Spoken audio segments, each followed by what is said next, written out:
تو کہاں بھاگے گا؟ اب دیکھیں نا حضرت جی، یہ بھاگ کے ہم نے کیا کیا؟ کچھ بھی نہیں. مثال کے طور پہ حضرت جس مثلا صبح سے لے کر اب تک جو ہم پہ فرائض تھے اللہ کی طرف سے، اللہ کے رسول کی طرف سے، واجبات تھے، سنتیں تھیں، ہم نے نہیں ادا کیے، تو ذرا دیکھو حضرت جی نقصان کتنا ہوا. اب کیونکہ وقت اتنا نہیں ہے، آگے بھی پروگرام ہے. میں مثال کے طور پہ حضرت جس دوست نے آج فجر کی سنتیں نہیں پڑھی ہیں، ذرا اپنا نقصان سنو حضرت جی. حالانکہ میرا کام بتانا ہے، مجھے پتہ نقصان سن کے بھی آپ پہ کوئی اثر نہیں ہونا اس نقصان کا. بیسک اس نقصان کو تو اس نے فیل کرنا ہے نا. تو یہ بیچارہ تو بیمار ہے، اس کو تو زنگ لگاؤ. یہ نقصان اس نے نہیں فیل کرنا، یہ نقصان اس نے فیل کرنا ہے. ابھی ہمیں بتا دیا جائے جی آپ کا اتنا پیسوں کا نقصان ہو گیا، بندہ اوتھے ہی جاپے گا تھا لے دے، کیونکہ اس نقصان کو یہ نہیں، یہ سمجھے گا. مثال کے طور پہ جس دوست نے آج صرف فجر کی سنتیں نہیں پڑھی، باقی تو اس کے بعد جو ہوتا اس نقصان کو، صرف جس نے آج فجر کی سنتیں نہیں پڑھی، جس کی جماعت چھوٹی نقصان علیحدہ، جس نے فرض ہی نہیں پڑھے، فجر ہی نہیں پڑھی، نقصان علیحدہ. اس کے بعد سورہ یاسین کی تلاوت کرنی تھی، وہ نقصان علیحدہ. سورہ رحمان پڑھنی تھی، وہ نقصان علیحدہ. آیت الکرسی پڑھنی تھی، وہ نقصان. صرف جس دوست نے آج فجر کی سنتیں نہیں پڑھی، ذرا اپنا نقصان سنو حضرت. حدیث پاک کا مفہوم ہے کہ فجر کی سنتوں کا ثواب زمین اور آسمان کے درمیان جو خالی جگہ ہے، فجر کی سنتوں کا ثواب زمین اور آسمان کے درمیان جو خالی جگہ ہے، وہ ثواب اس خالی جگہ کو بھر دیتا ہے. اچھا اب یہ بھی سن لے کہ یہ نہ سمجھیے گا کہ یہ خالی جگہ بھی کو تھوڑی سی ہے، نہیں. نبی پاک علیہ السلام کے فرمان مبارک کا مفہوم ہے کہ اگر کسی تیز رفتار گھوڑے پر بیٹھ کر مسلسل 500 سال تک بھاگا جائے، آپ کے فیصل آباد اگر میں سیالکوٹ سے آؤں نا تو 120 کی سپیڈ پہ میں تقریباً 2.5 گھنٹے میں پہنچ جاتا ہوں. ٹھیک ہے. لیکن اگر زمین سے پہلے آسمان پہ جانا ہو تو نبی پاک علیہ السلام نے فرمایا تیز رفتار گھوڑے پر بیٹھ کر مسلسل 500 سال تک اگر سفر کرو گے تو یہ زمین سے پہلے آسمان کا فاصلہ ہے. حضرت جی کتنا فاصلہ ہوگا، 500 سال لگیں. اور جب حضرت جی گھوڑا پوری چوپن پہ بھاگتا ہے نا تو اس کی رفتار 130 140 تک جاتی ہے. تو اگر آپ اس کو ادھر لائیں تو اس طرح کہ مسلسل اگر 140 کی سپیڈ پہ بیٹھ کر ٹویوٹا کرولا پہ 500 سال تک گاڑی چلائی جائے تو یہ زمین سے پہلے آسمان کا فاصلہ ہے. اور کیا کہا، فجر کی سنتوں کا ثواب اس فاصلے کو بھر دیتا ہے. اور جس بھائی نے فجر کی سنتیں نہیں پڑھی اتنا نقصان ہوا ہے. لیکن ہے کوئی توجہ کسی کی؟ ساری توجہ دنیا داری کی طرف ہے. وہ نقصان لگتا ہے، یہ نقصان ہے نہیں لگتا. اللہ اصل نقصان تو یہ نقصان ہے، لیکن توجہ ہی نہیں. جماعت جس کی چھوٹی وہ نقصان وکھرا، جس نے فجر نہیں پڑھی وہ نقصان وکھرا.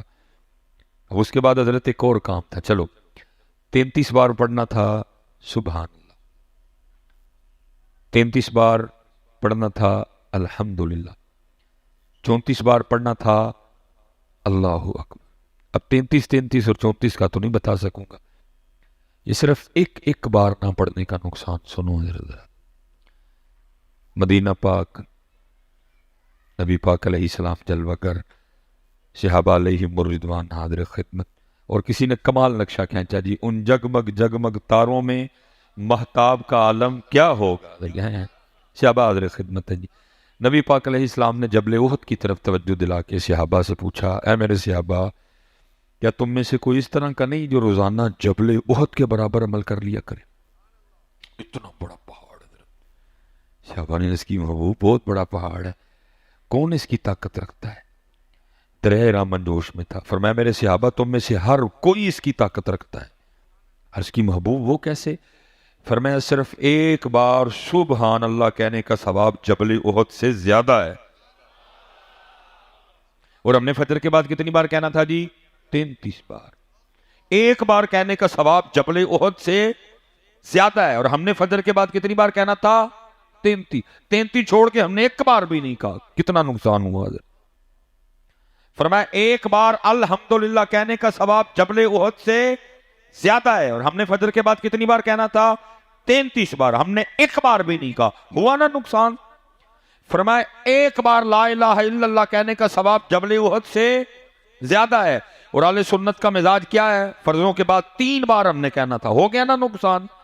فرمایا ایک بار لا الہ الا اللہ کہنے کا ثواب جبل احد سے زیادہ ہے. اور ہم نے فجر کے بعد کتنی بار پڑھنا تھا؟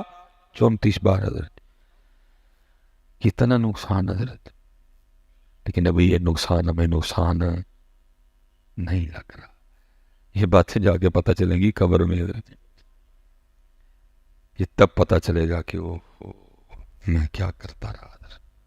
میں نے کیوں نہیں کیا حضرت. کتھے یار، کتھے بیلی، کتھے فلانا، کتھے. اس لیے بھائی ہر وقت کر لو میاں. وقت جا رہا ہے بڑی تیزی کے ساتھ.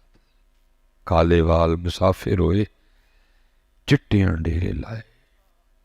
کالے وال مسافر ہوئے چٹیاں ڈیرے لائے. ویکھ محمد بخشا موت سنے آئے. سنے حضرت جی آنڈے دیکھو نا مالک دا سنے آتا پہ بار بار. ہر سفید بال یہ پیغام لے کے آ رہا ہے. اوے بندے آباز آ جا، اوے بندے آباز آ جا. ہر سفید بال پیغام لے کے آ رہا ہے. اوے بندے آباز آ جا، اوے بندے مڑ جا. یہ حضرت جی سب سے پہلے سفید بال حضرت ابراہیم علیہ السلام کو آئے. آپ سے پہلے کسی کے بال سفید نہیں ہوتے تھے. جنت میں بھی کسی کے بال سفید نہیں ہوں گے. میں کہتا ہوں اگر حضرت ابراہیم علیہ السلام سے پہلے اللہ قادر تھا کہ بال کالے ہی رہیں، جنت میں بھی کسی کے سفید نہیں ہوں گے، تو کیا اللہ اب قادر نہیں ہے کہ ہمارے نہ سفید ہوں، کالے ہی رہیں، مرنے تک کالے؟ قادر ہے وہ. لیکن میں کہتا ہوں یہ تو ہم پہ اللہ کا بڑا فضل ہے حضرت. دن میں کئی بار شیشہ دیکھتے ہیں، اللہ نے سفید بال دے دی، ہو سکتا ہے اس کو شرم آ جائے، ہو سکتا ہے اس کو دیکھ کے شرم آ جائے کہ یار ہوں چٹے آ گئے نا ہوں تو بس کر ان کی کٹنے بچوں. اے چٹی ہو گئی ہے تو پھر کالے دا کالا ہی ہے. اے چٹی ہو گئی ہے تو پھر کالے دا کالا ہی ہے. اس کو شرم آ گیا، یہ سفید ہو گئی ہے، تو چٹا کدوں ہونا ہے اللہ اور اللہ دے رسول دی بارگاہ چ حضرت نے. اور میں کالے وال مسافر ہوئے چٹیاں ڈیرے لائے. ویکھ محمد بخشا موت سنے آئے حضرت. اور یہ حضرت امام حسن رضی اللہ تعالیٰ نے بڑا خوبصورت لکھا ہے. وہ لکھا ہے وہ آپ کی مجلس تھی اور لوگ حاضر خدمت تھے.